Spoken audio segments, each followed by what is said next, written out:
So today we are going to create a baby keepsake box. We're going to take this wooden box, we're going to paint it, and then we're going to overlay decorative items on top of the box. So we're going to put the baby's picture, as well as a birth certificate and a silver spoon and some decorative stuff to make it look really pretty, some ribbon. And of course, the box can be used for storing baby's keepsakes like first tooth, lock of hair, favorite rattle or pacifier, whatever you want to save to preserve as a memento for your baby. So let's get started. We are going to sand. I'm going to sand the box.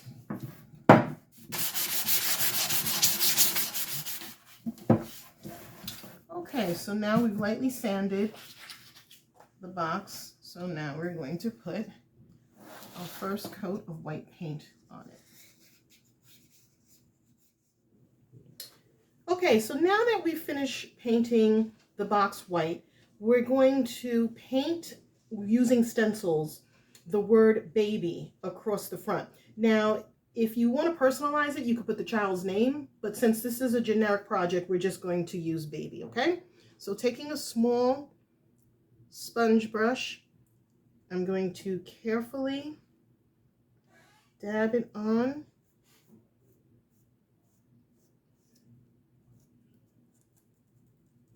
And stencils can be very tricky. So what because it's hard to stay within the lines, especially if you're using a sponge brush like I'm doing now.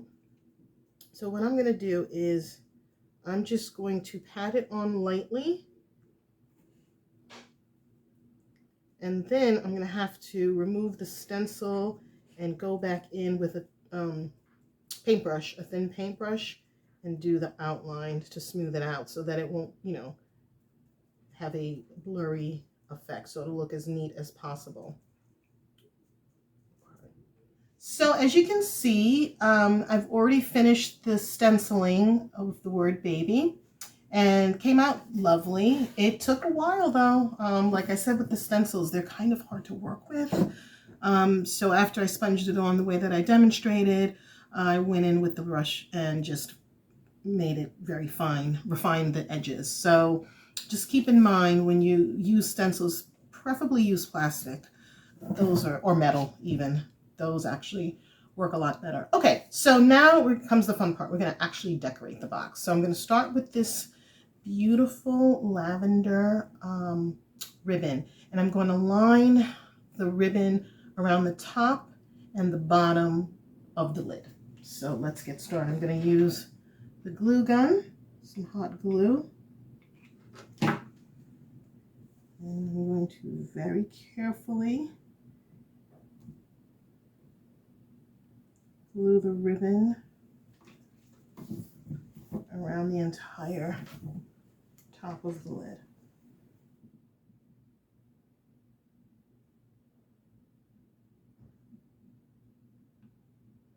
So I know I've said before, some of you probably know, that using the glue gun and the glue sticks is actually like one of my favorite ways to glue.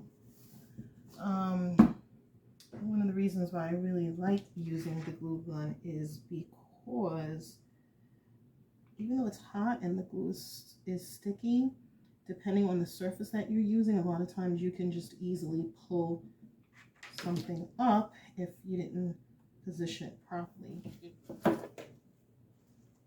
Okay, so now that we've lined the lid with the ribbon, we are going to glue a baby spoon as a handle onto the lid itself. So let's do that now.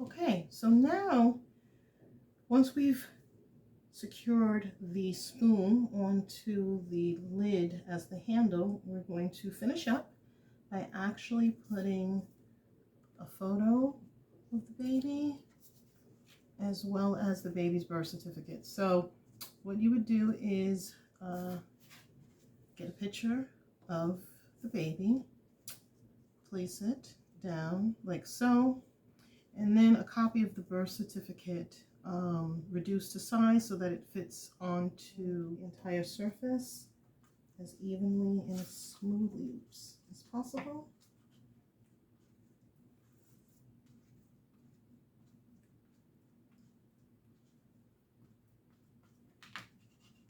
And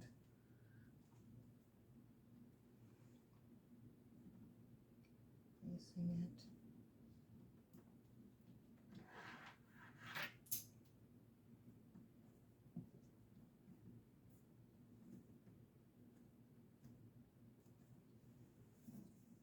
underneath the edges.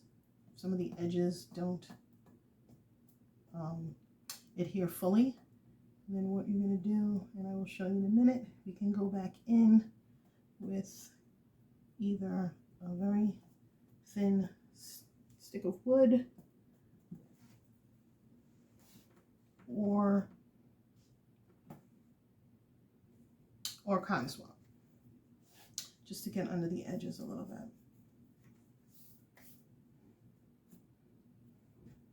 So now we have a very lovely completed and finished baby memento keepsake box. It came out really wonderful. I'm very satisfied with it, and I'm hoping you'll make the same one and it'll come out just the way that this one did. It's a lovely gift.